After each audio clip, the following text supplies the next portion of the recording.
We're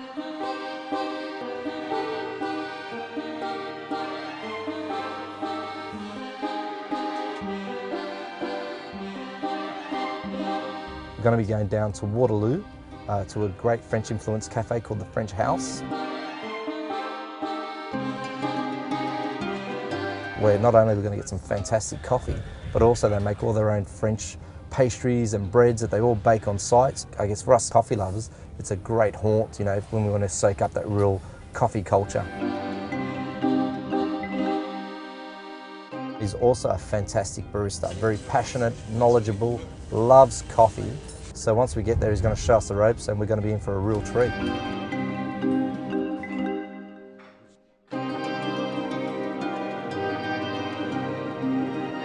A lot of places offer a different atmosphere, a different look, so you've got to be made to feel comfortable. For example, coming here, you're looking forward to maybe sitting at the communal table, chatting with some friends, or sitting down at one of the banquet seating or outside on the balcony, and you're absorbing that atmosphere. And the next part would be the service, you know, and you're acknowledged. The acknowledgement of you arriving and being there also makes it being part of a great cafe, and it's also the way the cafe presents itself in terms of food, the coffee machines, the atmosphere. It looks inviting and makes you want to come back.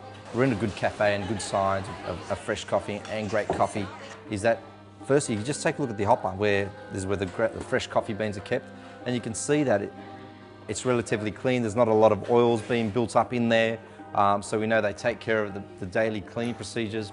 But you also even take a look at the beans from through the hopper, and depending on the roast will indicate on how they should present. In terms of roast colour, they're all uniform. You don't want a lot of cracked beans or small damaged beans in there at all. So from a coffee drinker point of view, waiting for a coffee, you can take a look at that if you have access to that, and that should give away a good sign of the place you're in.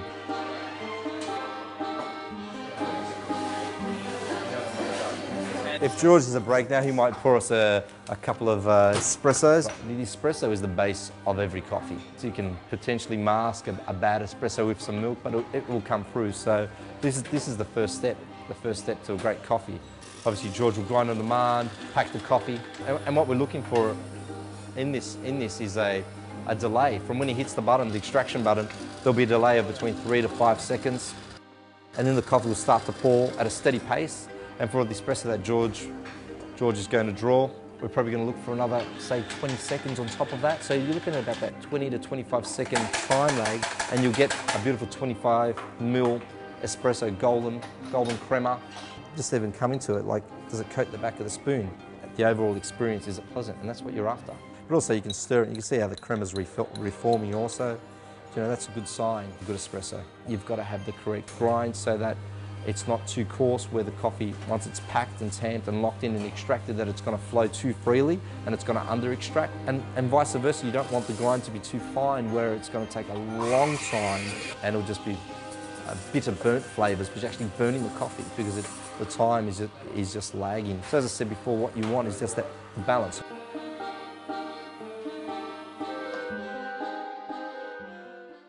That's great. It's one of the best ways to share yourself, your hospitality, you know, your culture is food.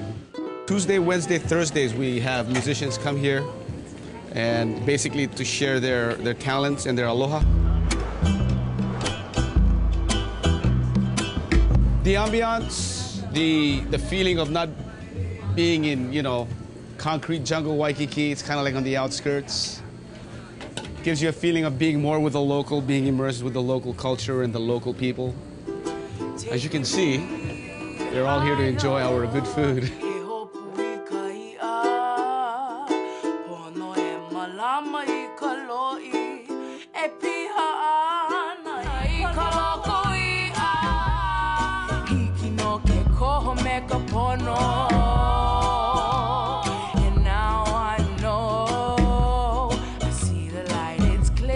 Music's always been a part of my life ever since I was a toddler, you know. Ever since I could cry, I could sing. My love of music is broad, you know what I mean? And it's just because of the different cultures that are here in Hawaii that open your horizons to different kinds of music. Well, I definitely see the music scene growing and changing and going through this evolution, and I see more people writing their own music and creating their own music, which is new, you know, in Hawaii.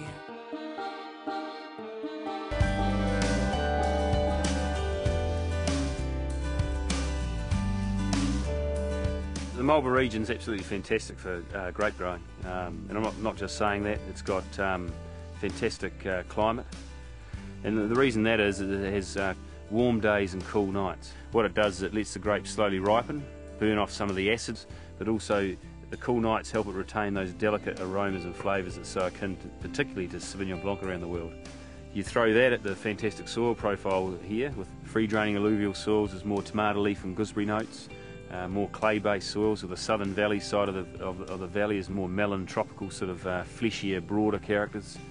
Also, the uniqueness of the way the valley's formed, any southerly has buffered it off the Wither Hills or the seaward Kaikoras into Wellington. You know, you can have a fantastic clear day here, and yet 30 kilometres away in Wellington in the North Island it could be just covered in cloud.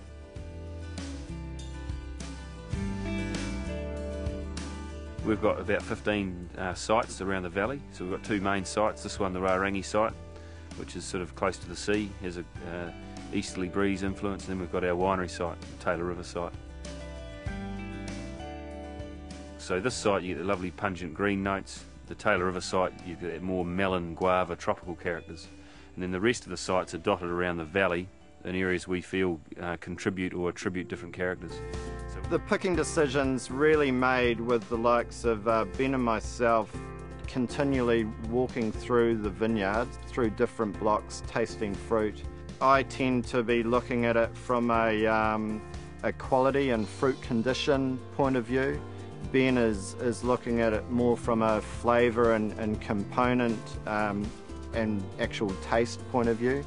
And between the two of us, we really just decide when to pick. What sets us apart from a lot of other companies is the fact that we like to take full control of what we're doing. So everything we do, we do ourselves with our own people, our own equipment, our own machinery.